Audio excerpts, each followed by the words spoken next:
Saludos, bienvenidos a Iglesia Online, bienvenidos todos a este programa en donde comentamos las actualidades de la sociedad, de lo que vivimos en el mundo, de la Iglesia. Agradecemos que nos vean a través de ESNE, que es la que está produciendo ahora este programa. Agradecemos enormemente a Noel todo el apoyo que está teniendo hacia este programa, porque es un programa al final que hace mucho bien y que se va distribuyendo a través de los medios a mucha gente, sobre todo a todos los que nos ven y los que nos comentan cosas que aquí nosotros vamos tratando, pues les agradecemos también que nos sigan comentando, que nos sigan saludando, en fin. Este es un programa en donde caminamos todos juntos desde las diversos trabajos y diversas áreas en donde estamos viviendo y aprendiendo. Les habla Monseñor Francisco Javier Acero. Con nosotros está Daniel Portillo, Patricio Lins, Francisco Javier Monroy. Muy buenas, bienvenidos. ¿Qué tal, muchachos? ¿Qué tal? ¿Cómo están todos? Bien.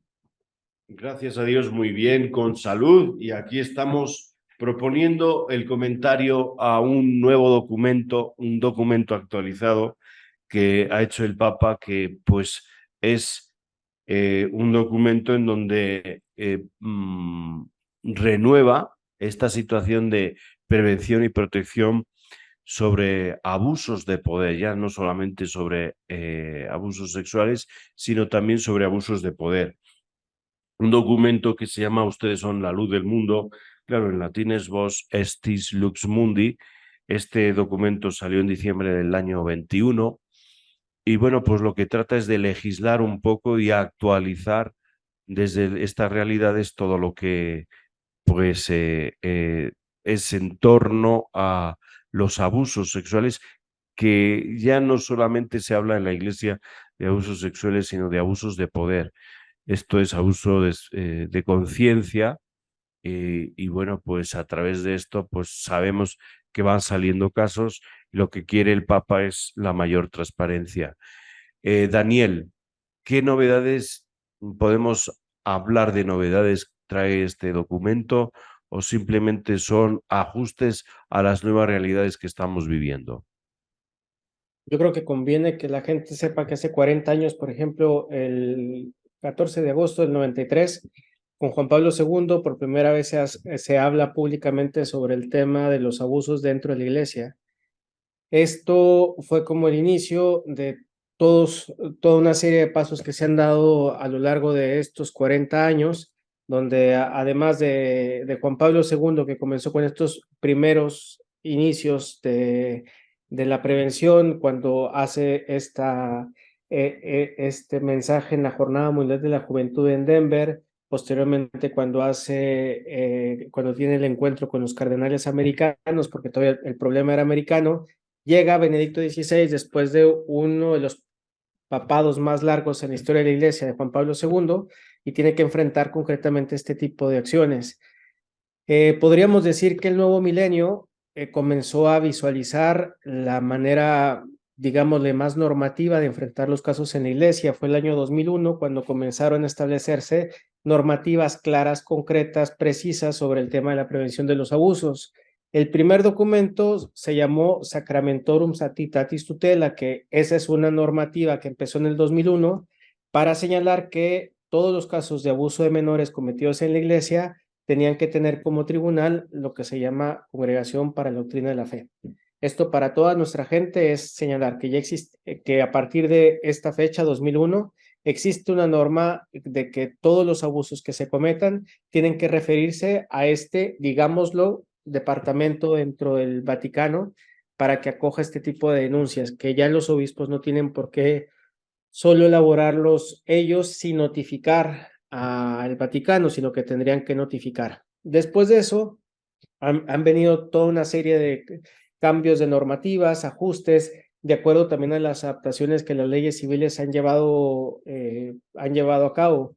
Sin embargo, el pontificado de Francisco particularmente ha tenido como un peso normativo fundamental. Podríamos decir que en estos 10 años de pontificado vemos a dos Franciscos, por decirlo de una manera.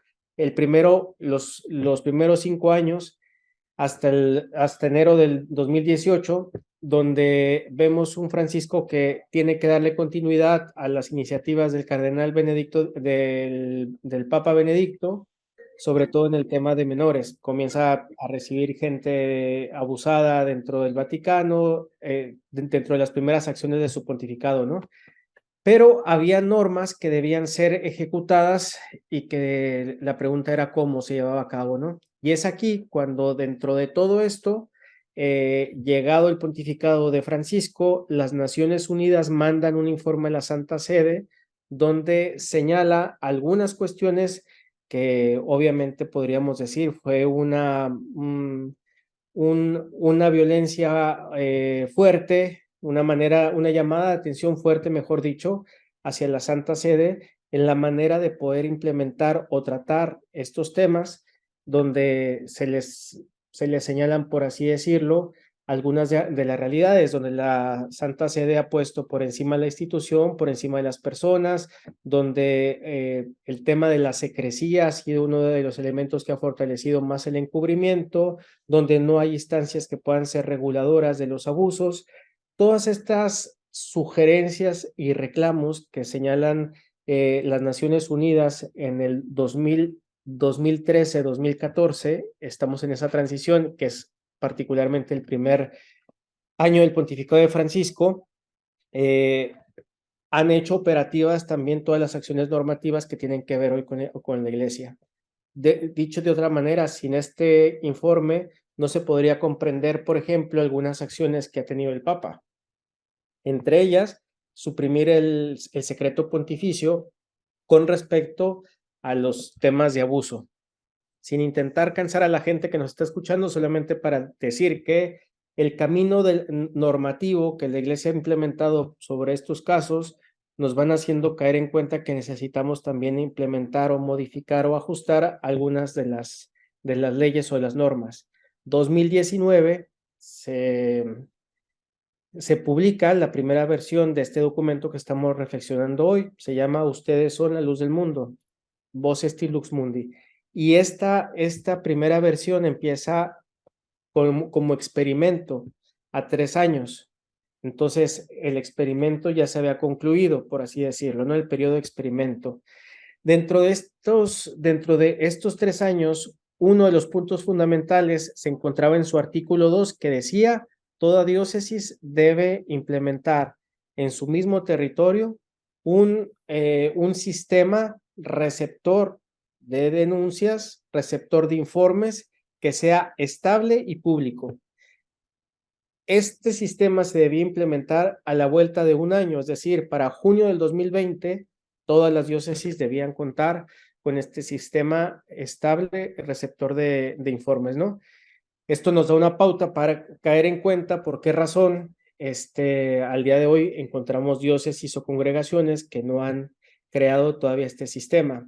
Bueno, para terminar, podríamos decir que ahora una de las principales novedades que se aporta con esta actualización de este documento, después de 4 años de su entrada a vigor, pues lo primero es que ya el Papa confirma esta ley que empezó en el 2019, pero la confirma como una ley universal de la Iglesia, no ya como una ley en experimento, sino ya es una ley que aplica para la Iglesia en su universalidad, ¿no?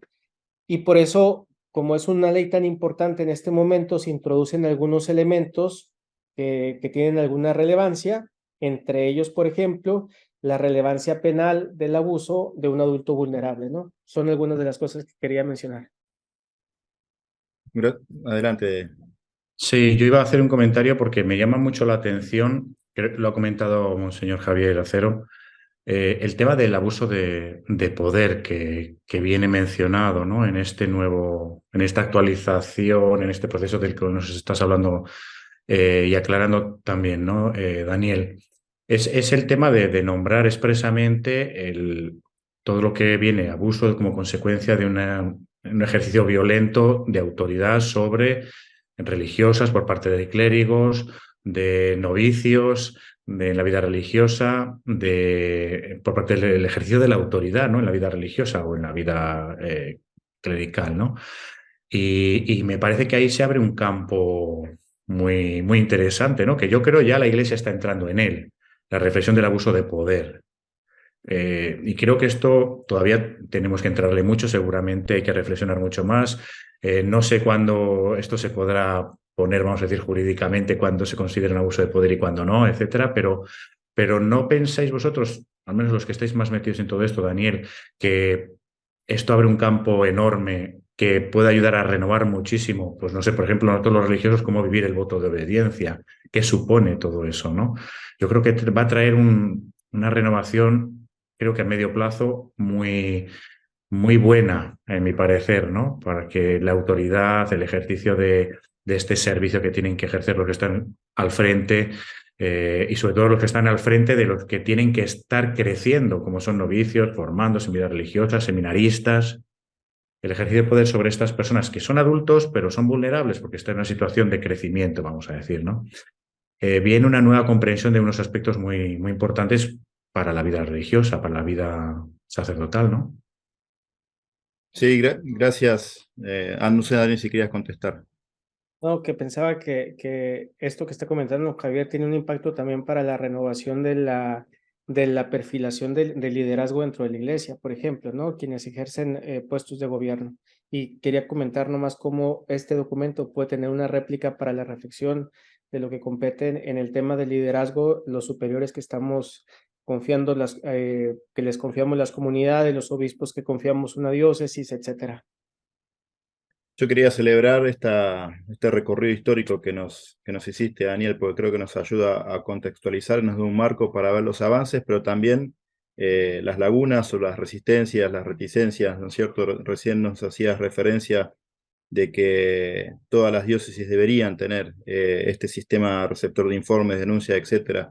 Y como en algún otro programa he comentado, hay diócesis, particularmente en Centroamérica, donde no hay absolutamente nada, y lo quiero decir así con fuerza, absolutamente nada, no pasa nada, no se habla del tema, sigue habiendo encubrimiento, silenciamiento, no pasa nada, no hay comisiones, no hay nada, que quede claro, no hay nada. Entonces, me parece que hay que abrirse, hay que dejar de funcionar como un corporativismo, ¿no? Recién hablabas de la institución por encima de las personas. Bueno, esto hay que cambiarlo. Quizás para después del bloque, un tema que me parece que es interesante, y si no entendí mal, en esta adaptación del documento, las nuevas disposiciones se amplía la cobertura no solamente para los clérigos, ¿no? Del delito cometido por clérigos, sino también para líderes. Recién hablaban de líderes, Javier hablaba de abuso de poder, y asociaciones o movimientos laicales, que es un temazo que me parece que quizás después podemos retomar después de la pausa. Claro que sí, vamos un momento a una pausa y esto es Iglesia Online. Estamos hablando del último documento que ha sacado la Santa Sede respecto pues a los adultos vulnerables, a los menores, respecto sobre todo a los abusos de poder. Seguimos aquí en Iglesia Online. Vamos un momento a una pausa y enseguida volvemos.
Pues seguimos aquí en Iglesia Online. Estamos hablando del último documento que ha sacado la Santa Sede, la Iglesia Católica, no es que hayas sacado un último documento, más bien lo ha actualizado, ¿no? Un documento que se publicó ya y se hizo vida en diciembre del 2021, aunque antes realmente se promulgó, bueno, hubo todo un proceso, hoy ya lo tenemos en nuestras manos, se ha actualizado y pues estamos hablando de los adultos vulnerables, va más allá de lo que puede ser el abuso sexual y sobre todo ya no va a lo que son diócesis u órdenes religiosas, sino también va a movimientos laicales, asociaciones de fieles.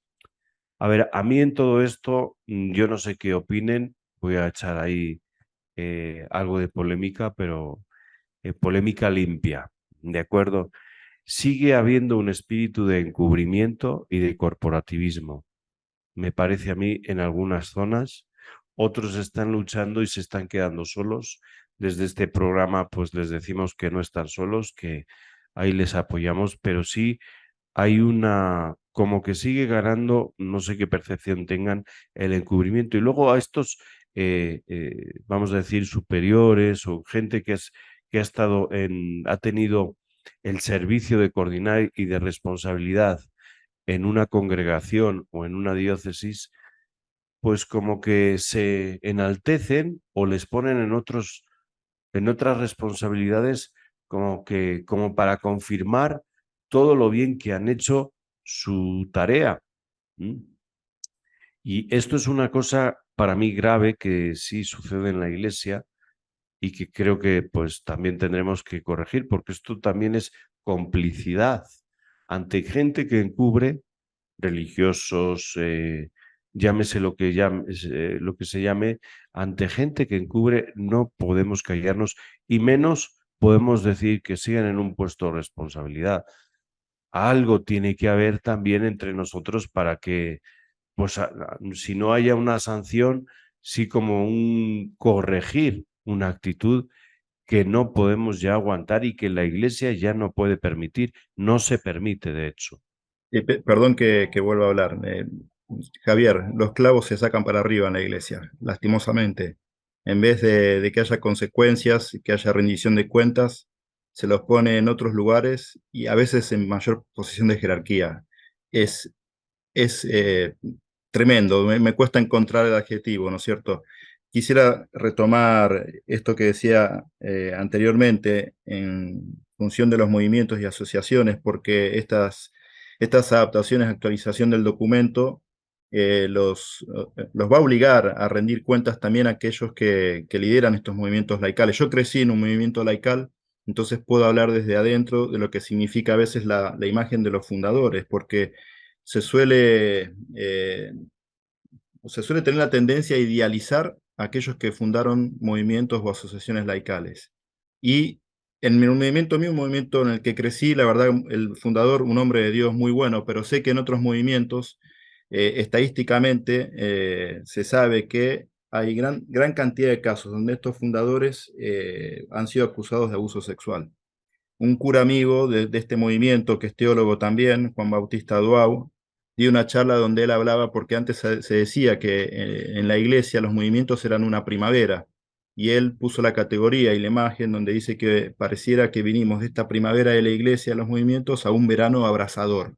¿Por qué? En función justamente de la cantidad de estos fundadores que han sido denunciados. Y en los movimientos sucede mucho lo que Javier hablaba antes del abuso de poder, y que tiene que ver con esta idealización de la persona. Se la pone en un pedestal como un santo en vida, entonces suele haber, lastimosamente, un mal ejercicio del poder, que considero yo, creo que es otro de los grandes temas de la iglesia. Tenemos que reflexionar mucho sobre el poder, porque en la iglesia, en la historia, muchas veces ha ejercido muy mal este poder, y por eso estamos hablando, y gracias a Dios, ¿no? En este recorrido histórico que nos hizo Daniel, algunos pasos hacia adelante, pero que, como también vamos diciendo, hay mucha resistencia y en algunos lugares sigue habiendo encubrimiento, silenciamiento y un mal ejercicio del poder. Sí, de hecho a mí incluso la palabra poder no me gusta nada. Yo alabo todo este proceso que está haciendo el Papa y la Santa Sede en relación a dejar muy claro quién tiene la responsabilidad cuando estamos hablando de temas de abusos sexuales y todo esto, ¿no? Y deja muy claro que son responsables, pues los obispos, los superiores, etcétera, ¿no? Ahí lo va dejando muy clarito. Pero me parece incluso más interesante, ya que ahí vamos consiguiendo al menos una normativa clara, que me imagino que poco a poco se va a ir imponiendo. Yo entiendo que todavía hay gente que no entra y que va a haber reticencias, bueno, pero a la larga es un camino que no tiene vuelta atrás. Pero se abren otros caminos, que es el que antes quería yo resaltar, ¿no? Que es este ejercicio de la autoridad, ¿no? Yo no creo que deberíamos quitar ese tema del poder en la Iglesia, sino que hay que ejercer una autoridad. Eso sí, porque hace falta unas coordinaciones, hace falta unos lugares donde una persona tiene que estar al frente, etcétera, ¿no? Sean obispos, sean superiores, de comunidades, de órdenes religiosas, de instituciones, de lo que sea, ¿no? Creo que hace falta una buena escuela que forme para esto. Creo que es absolutamente necesario empezar a formar una escuela, ¿no? ¿Qué queremos con el ejercicio de la autoridad? O sea, una reflexión teológica, una reflexión canónica, una reflexión espiritual, de todo lo que son estas situaciones en las que estamos para ayudar, estamos para servir y el corazón humano lo interpreta como si fuera un poder, ¿no? Bueno, yo creo que ahí se abre un campo muy grande que a lo mejor lo trataremos en otros documentos que seguramente vendrán, ¿no? Pero no dejan de ser abusos, ¿no? Yo creo que es el campo que se abre así inmenso a partir del que se está ahora entrando de lleno, ¿no? Y es el de abuso sexual, lógicamente. Aunque pienso que justamente este tipo de cambios nos van diciendo de cómo la Iglesia, por un lado, va tomando conciencia sobre el tema, por otro lado, también tiene que ir generando una normativa clara al respecto, sobre todo porque ya el hecho de que se vaya haciendo de dominio público, no solamente el conocimiento de la ley, sino la exigencia de que se haga de dominio público también las instancias receptoras de informes, que como decía Patricio, en algunas localidades geográficas del mundo no se ha hecho todavía fuerza o no ha dado todavía estructura este tipo de aspectos, ¿no? Una ligera modificación de ese artículo de los sistemas estables y públicos era que agrega también organismos, porque en algunos se ha hablado de comisiones, algunos, es decir, no solamente son receptores de denuncias, sino también deben ser como promotores de la formación, de la prevención en este sentido, ¿no?